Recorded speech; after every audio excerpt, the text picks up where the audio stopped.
everybody, and welcome to another episode of Is That an Owl Bear, a D&D podcast. I am one of your hosts, the one and only and amazing Cristina Contreras. Yes, I am gassing myself up. Oh no, there we go. I had to because the camera immediately stopped working. So yeah, I was definitely onto something there. And I am accompanied today and every day by by that other dude called DM Joe. I'm so happy to be here again. Always happy to accompany you on our recording journey through our mix match hey, if you weren't here, adventures. there's no podcast because True. I wouldn't know We're what the a hell to talk team. about. But you are gonna know soon. Do you want to tell everybody what we're gonna be doing this coming Wednesday the 16th? I am so excited. All right, so I am pleased to announce and excited to tell that I will be joining a campaign by That's right. DM Pew, pew, Joe pew. on Start Playing, which is super awesome because I haven't been able to play with Joe since 2020 when the logistics of how to play online were still very, very green for us. Very green for us. We were So on the struggle bus, and we were. now that I found Start Playing, we've left the struggle bus and are on the I'm gonna call it the struggle boat because it's fancier but still a struggle because it's us. There's a couple leaks. We can patch them and keep rowing and hoping for the best. One of the best things, though, that I have to be super honest is I've been very lucky with the players that I've that have found me because I just advertise and people kind of reach out and join. That's exactly what you gotta do. That's the whole point. Yeah, but like they have reached out with like ideas how to like better the experience in the virtual tabletop, and now it's fancy. I can make it rain, I can make it snow, I can make it dark if it's nighttime. And you control your little tokens and you actually see a map, all of them made by me, which is truly the one moment of peace that I have within my entire week of chaos is when I sit down this is actual and facts. make my maps. I put on a live play in the background, usually Dimension 20 or Critical Role, and I just make some maps and enjoy it. And it's so fun. Absolutely amazing, cathartic, just nice, just freaking nice. So yes, this is a shameless plug if you want to play with us. Honestly, Joe is an amazing DM and he is only getting better in this platform. Like this platform is just adding more tools for him to make the experience even better. So I am super thrilled and super excited. Have I created my character? No. Have I decided what I'm playing? No. Do I know what my background story is going to be? No. And you know why? Because I have ADHD and I leave everything for the very last second. And right now I'm panicking because I thought I had another week and I don't, but I'm excited. I love how you're telling our viewers that you're doing the things that we recommend in our tips videos to not do. You gotta keep it real. You gotta keep it real. There's a saying in Spanish that says casa de herrero cuchillo de palo. Correct. Which is in the house of the smith. House of the smith has tools made of wood. Yes. So that's what Cristina is right now. She is building something with her tools of wood. And it's gonna be fine. It's gonna be fine. It's gonna be great. It's gonna be great. You know everything's what's also on fire right now all around me, but I got this. I got this. You know what's also great? The fact that my relationship with Critical Role started really kind of strengthen when I started trying to tiptoe into like the pro DMing world and seeing what people were doing, having this podcast and all that. So I'm not at all caught up. Yes, you have to see what people are doing to get better. Exactly. And I kept hearing of the Matt Mercer effect, and I was like, "What is this?" Have you heard of the Matt Mercer effect? I have heard of the Matt Mercer effect. So I was like curious, and then once I got into the pro DMing, I met with, I think I've mentioned her a couple of times, is Friday. She is amazing, and she told me, look, if you're gonna homebrew, which is what I do, you should also homebrew in another setting, something that's not yours, something that's more accessible, something that people recognize. So this campaign that we're going to be playing is going to be set in Exandria, which I am super thrilled about. Also a little nervous because it's the first time in my life that I'm playing on someone else's playground. Oh. I've never DM'd in someone else's world. I'm actually really excited now, like even more so. Yes, you mentioned that this was like based in their world, but now with this added layer of understanding, I am really fucking excited for this. Like, I'm super excited. I mean, I don't think it's going to be that different because we're not going to be running around like talking to Vex and Vax and whatever. However, I mean, I know players love their cameos. Like, so I'm not ruling it out. It's so easy to me. Well, actually, I need to clarify a statement because I did play in Thedas, Dragon Age's setting. Yes, that's true. Oh, yeah. That's true. Yeah, I did. However, Thedas feels like my world because I ate everything about it, like all the lore. I like consumed all of it. The graphic novels, the books, not the standalone, but yes, the books, the games. And when we tell you that Joe hardcore Dragon Aged, he hardcore Dragon Aged. I still hardcore Dragon Age. You still hardcore Dragon Age. Like when Joe suggested, oh, let's play in the world of Dragon Age, I was like, fuck yes. Oh, this camera today. Listen, let me tell y'all real quick. This episode is not the episode to watch on YouTube. However, go check our YouTube. Check us out. Go check our YouTube. Yeah, go check our YouTube. Owlbear, that's our name. That's it. Owlbear Pod. Check it. Find us. But this episode is not the YouTube standard episode. My camera is acting up.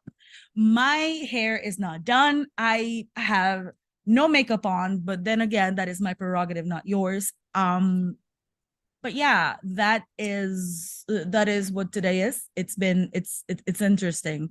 Listen to our voices. I promise you it's a better time. For today. Otherwise, go ahead and watch us. Or do both and see us be a mess. Honestly, person. Yes, we would love the views. Yes, we would. But yeah, the reason, I mean, bringing up Exandria and playing in their playground is one of the things I'm very excited about this week. I'm also excited about today's episode because we're going to be talking about actually something set in Exandria, which is the legend of Vox Machina.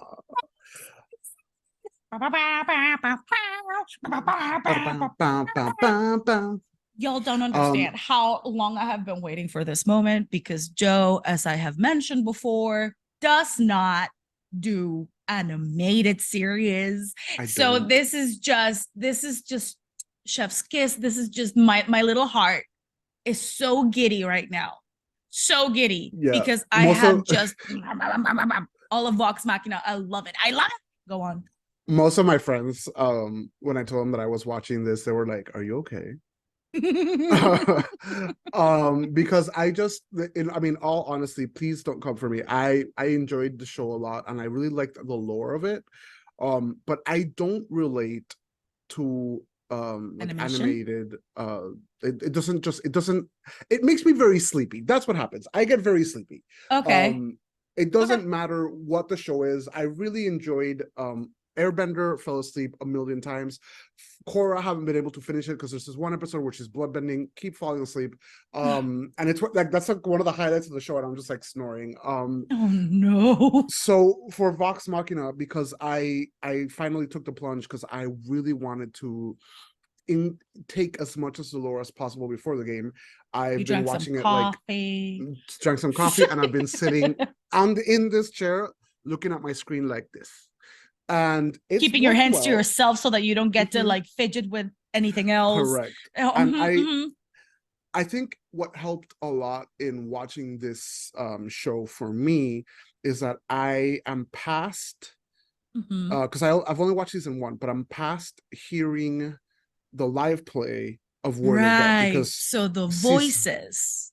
Yes. So like I knew what was coming, and I wanted to see how they adapted some things. And there's some like peak Critical Role moments during the Briarwood arc that was really amazing to see how they kind of flipped it and brought it to the show. Okay. And like one of the things that really stood out for me, there's this scene. So Marisha Ray, great player, Yes. but you can tell in earlier seasons she was still kind of learning how to play and trying different things. And sometimes you poke the DM to see how much shenanigans the DM will allow, right? Right. And Marisha, like Keyleth is a fantastic character. I love her. I love Keyleth, and like the arc Keyleth. that she has is great. But there's how much, like, it's a conversation that needs to happen with your DM as to how much will you be able to adapt a spell to do something that the book doesn't say. And Marisha did a lot of kind of taking a spell and trying something different. And one of the best examples in Vox Machina is they're in a warehouse and there's the dead sun tree.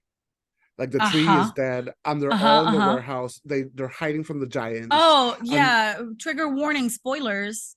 Spoilers, sorry. Spoilers, yes. Well, okay. we're talking.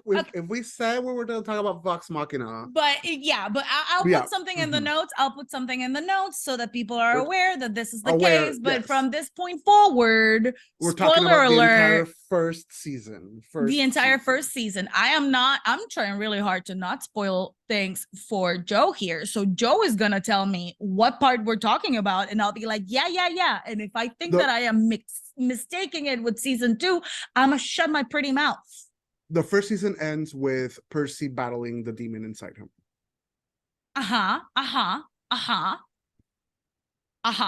Yes. And it's right before everything that has to do with the dragons. Because I know that season 2 is the Chroma Conclave. Yep. We gave the spoiler warning so you can use your words. No, absolutely. Go on. So back to what so Marisha as Keyleth casts I think the spell's called Sunbeam or like Solar Flare or basically the spell is I am the sun, right? So what happens in the show, they're in the basement and like they cast it and a little fire starts and she's like, ah. But what happens in the live show, if I'm not mistaken, they've like dug a hole so they're not like right under the tree. And she cast this, and again, in the show they made it that it was a little ball that like she couldn't control very well, whatever. The spell doesn't work the way the spell is a pillar of sunlight. Wow. So while they're under and near these roots, there's this pillar of sun. She gets burned, the tree catches on fire, the party's like, ah! And she's like, that's not what I wanted. And Matt's like, but that's what the spell says. Like, what do you want? She loses, like it's pretty funny. So seeing that adaptation is really good because it's just seeing what she intended kind of to happen happen to a much lesser degree. The fire still happens and whatever, right. Yeah, so I really enjoyed that in particular. That's really cool. Which character so far in the animated version is your favorite? I really Grog is happiness. I love Grog so much. Like, I love Grog with all my heart. Grog is one of the best things to come out of Critical Role. Like, and it has nothing to do with the fact that his name is my husband's name with an O instead of an E. Correct. That's not what's that's not the reason. He's just really funny. But he is. And him with Pike is really funny. So I don't know if you know, but during the first season of Vox Machina or of Critical Role, Ashley Johnson was off shooting Blind Spot. Oh, okay. So she couldn't play most of the time. She's in TV terms, she would at best be like a special guest star, not even a recurring character, a special guest star. Okay. Because she would appear like 3 episodes, then you have like 20 without Pike, and then like two Okay. more. So Okay. what they do in the show, she stays back. Sorry, what they do in the live play, she stays back to build a temple for her Oh, god. for her goddess. Yeah, like she's working and clearing out a temple, whatever. And then in the show, where they do her absence in this entire beautiful arc of coming to terms being a cleric who's not like Like fully, yeah, it's so cute. it's so like beautiful. Like so good. I feel so much for Pike during the entire Yes. first season. Like that entire, oh, please excuse the ambulance going by my house. Anyways, the like the fact that they have to play with the whether or not, what's the word I'm looking for? Her crisis of faith. Everybody has a crisis of faith at some point in their lives. Like it's normal. It's human nature. And to see a crisis of faith from a cleric, from a clerical person, it's always so interesting. And just the way that it happens to Pike, it's just absolutely beautiful. I think what my only one of my only critiques is, if this would have happened in season 2, it would have felt better, because we first need to see Pike be the holy cleric and be the rambunctious person. I think it would have worked better. I understand why they did it, because she wasn't in the story, like, so blah.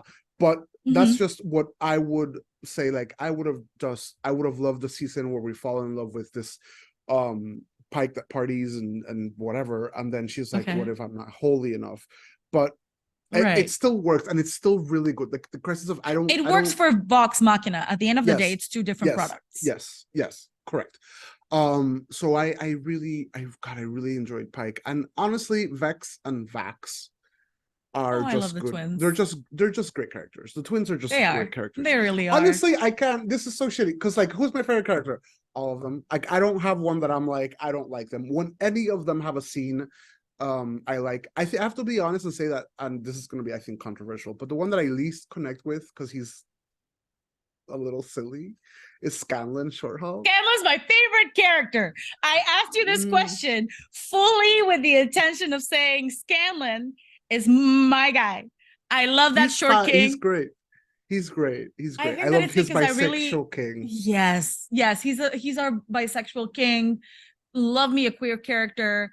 I think it's because I am genuinely, since the very first time that I heard Sam as an actor, I have been in love with that man's voice. He has a voice. And I am talking way before Critical Role. Fucking talented. He's so fucking talented. It's absurd. Yeah. It's so just I love Scanlan. Yes, I love Grog and Pike and Keyleth and Vex and Bags. I love everybody. I really do love them, but I have the softest spot for Scanlan. I really do. Scanlan. I'm sorry, and Percy. Ooh, Percy. Yeah, I was about to say, like, you forgot Percival Fredrickson von Musel Klawski the Road III. I did. Percy, I'm sorry. He has anger management issues. You know what I want from the show? What? And I don't think I'm going to get. What I want is 7 seasons, 10 episodes each. Wait, hold on. Where each season is about one character's backstory, or maybe 6 then, because the twins have the same backstory. But like, having this so focused on the Briarwoods, that's such a good arc. With Percy's struggles, and I don't think it's going to happen, because Grog's story is it's a good story. It's dense, but I don't think it's a season worth of a story. And we did get a lot of Pike this season as well. She takes a sip of water with her knowledge that she can't divulge about the seasons Joe hasn't seen. And she takes another one. So next season should be Vex and Vax because of the dragons. Are you informing me? Are you asking me? Are you assuming? No words from me. Confirm or deny. Next season should be about Vex and Vex. As you probably have noticed with season 1, or maybe you didn't really realize it, but the way that the seasons came out, there was season 1 part 1, season 1 part 2. We got both seasons. We got them split down the middle. We had to wait for the second half of whichever season we were watching to come out, because we were watching them as the episodes were coming out. So for me, every season has 2 arcs. Okay. Right? And yes, season 2 does focus partly on Vex and Vex. This is the I guess okay, slight spoilers for season 2. But this is where somebody dies, right? And somebody makes a promise to someone, to a certain raven someone. That is a big no, wait, hold up. Listen to me. Once we get season 1 of Hell's Bells, whatever they're called, which is the 3rd campaign, all of Vox Machina is important again. Oh no. It becomes MCU like crossover. Yes. Yes. Because you also get sorry, they're not the Bells. No, they are the Bells House. Because season 2 is the Mighty Nine. That's the new show that's coming up. It's Mighty Nine. I believe you. But it's god. So like I have been watching campaign 3 kind of live. I try to watch as much as I can. It's 4 hours per week. But that made me laugh. I spat at myself and I hit my eye with water. But the characters in campaign 3 are really good. But seeing, if I'm not mistaken, campaign 3 takes place like I think 40 or 50 years after campaign 1. Oh, okay. So you revisit these characters who are a lot older. So basically, kind of like an Atla meets Korra. Yeah. Okay. Annie meets Korra. Atla, as in the Last Airbender. Aang. Yeah, no. I know that's his name. Avatar, the Last Airbender, Atla. Avatar. Oh, I kept seeing you say Atla. I was like, who is that? Atla. Right. ATLA. Atla. Yes, Atla. Okay, Atla. yeah. I'm old. I am sorry. Yeah, no, it has those vibes in campaign 3. Which is why some people are like, campaign 3 feels very like an ending chapter, because you got people from campaign 1 and campaign 2 and like what's going on. I just bit my tongue out. No. Sorry. Talk. No. What did you like about it? Struggling today. Oh, so apparently we have been told that when we laugh and we get like really excited, we like hide away from camera. It's not that we're hiding away from camera. It's that we're literally just trying to like not cover our faces and like, ooh, don't look at me, but as an embarrassment and finding somewhere to like place our elbows. That's something we both do. So I'm just finding a table here and my face just goes down or shit like that. Okay. Just moving on. I'm red by how much my tongue bite hurts. Oh no. Yeah, I do. I'm so sorry. Oh boy. Back to so one of the best arcs of Critical Role is the Briarwood arc. And I want to talk a little bit about how Critical Role is moving away from the D&D lore, because the Whispered One originally is Vecna. Oh. Well, shit. Yeah. Well, shit. Vecna in Matt's lore is this guy that wanted to become a god, whatever. I don't know what they changed it to, but it like, we're not done with the Whispered One. I mean, yes. I don't know if he comes up in season 2, but if he does, I'm sure we're still not done with the Whispered One. I mean, no, because so much shit happens on season 2. It's the Chroma Conclave. It's like a big dragon mess. I haven't finished the arc on Lifelay, but it's a good arc, because what I like about that arc is that players are like, we gotta go, what's happening, we gotta go, like, oh my god. And they keep traveling around the world and going through crypts and going through this and that and dying and coming back and making promises to gods and just crazy shit, man. It's good. I'm sorry, my dogs are barking, so I'm over here muting myself, like, stop. I don't know what's going on. I think something came to the door. Anyways, yes, it is a very good arc. Tamina, please stop. This is chaos. Jesus Christ. Today is chaos. Welcome. Anyways. Hi. We know what we're doing. Barely, kind of. I am trying real hard. Anyways, yeah, like season 1, Vox Machina it's so good. And if like just knowing and understanding that this is a very condensed version of the first season of Critical Role it's just baffling. But then it makes sense that every season of Vox Machina is just packed. Every episode is just packed with crazy. And it's like, whoop, jeez. It's okay, so Vox Machina, the Briarwood arc, like the one that we saw, starts in episode 24 of season 1 and ends in episode 38 of Critical Role. And that's 4 hours of gameplay every episode. Well, there's a couple of 2 hours, but give or take more than 3, but it goes up to 440, 430. That's insane.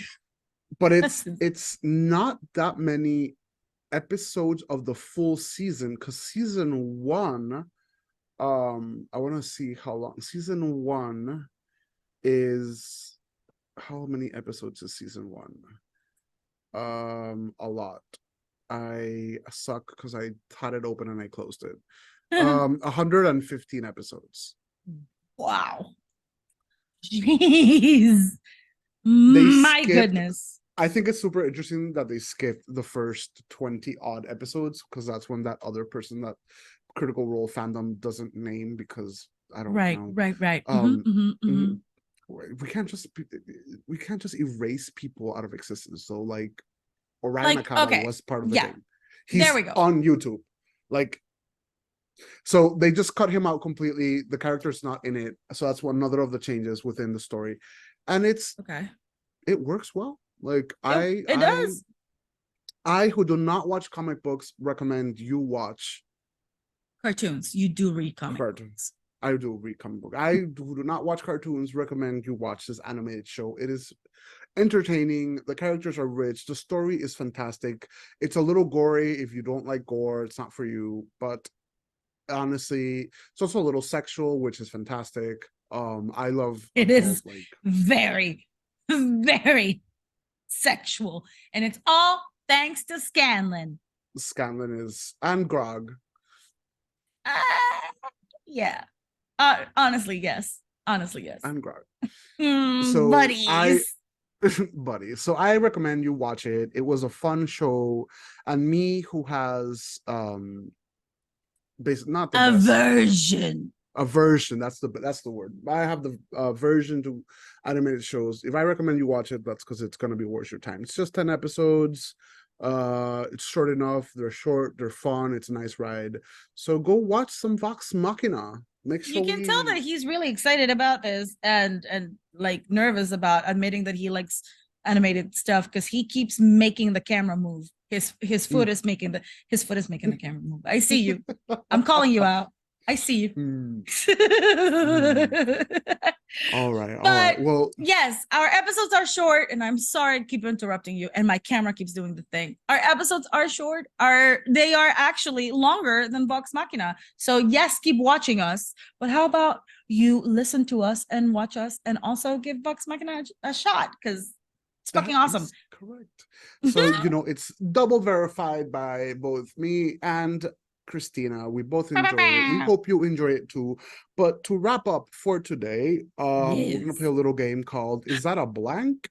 I've sent you an image of a winged little red creature with horns and a tail that's particularly long and scorpion-like. His wings are leathery and vicious looking. He has a devil-like face and a small body. It's almost a tiny creature, no larger than a cat. And it just flutters and flies aggressively as it flies towards you, talons outreached, hand extended. What am I? It's an angry fairy. That's what it is. Actually, it is a fae, so good job. Oh, okay. All right, I'll take it. I don't know. Is it like a Scorpio? Like not a scorpion, a Scorpio. Was it born in November? It was. They're only born in November. I don't know. What is it? Oh, sorry, I lied. Well, no, wait, what? I'm confused. It's not a fae, it's a fiend. I got dyslexia and I read it wrong. It does look like a little devil. It is a little devil. It is a fiend. Well, look at it. It is not called a Scorpio, it is called an imp. It's an imp. This is an imp. Oh, that's an imp, according to D&D lore. Oh, look at that. Well, according to D&D lore, these are imps. They can turn invisible and they can hit you with their sting. I was going to say, are they venomous? Yes, they are. But like, will I die if they prick me, or will I have an allergic reaction? Well, here's the reality. They are a level, like, these creatures are introduced at like level 1, like, so you fight them, but they do a ton of damage if the poison does go through. They do 3d6 worth of damage, and for a level 1 character, that's death. Yes, that's so. But they only do that damage if you don't pass a saving throw, so you can avoid entirely the poison and just take 1d4 plus 3. Are they like hornets? If they sting you, they die? No. Okay. All right. They can keep stinging you back and back. Well, that fucking sucks. Yes. Well, on that note, that has been our episode for today. I know that we rambled a lot, but you know what? It's our space. We get to do that sometimes. We are going to be probably talking about season 2 of Vox Machina the next episode, or if Joe here needs more time to watch, then we're probably going to be talking finally about the Dungeons and Dragons movie, because now we're both caught up. Yes, we can do hopefully, that. I think we're going to do back-to-back Vox Machina. I'll make sure to watch it by next. Amazing. And that we can go all in. Amazing. I love that. On that note, I am Crispa Contreras. You can find me on Instagram and Twitch as Crispa Contreras, and on TikTok and X or Twitter, however you call it, as Crispa120. You can follow, you can follow all of our socials at Owlbear Pod for Instagram and YouTube, and Owlbear Pod 1 for X. Joe, where can they find you? You can find me on Twitter, because I'm not going to call it X, on Amazing. Joe Harrell. You can find me on Start Playing Games at DM Joe, and those are my 2 most active platforms. Amazing. All right, that's it. On that note, we'll see you guys next time. Oh no, I died again. No. Thank you for listening. Bye. Goodbye.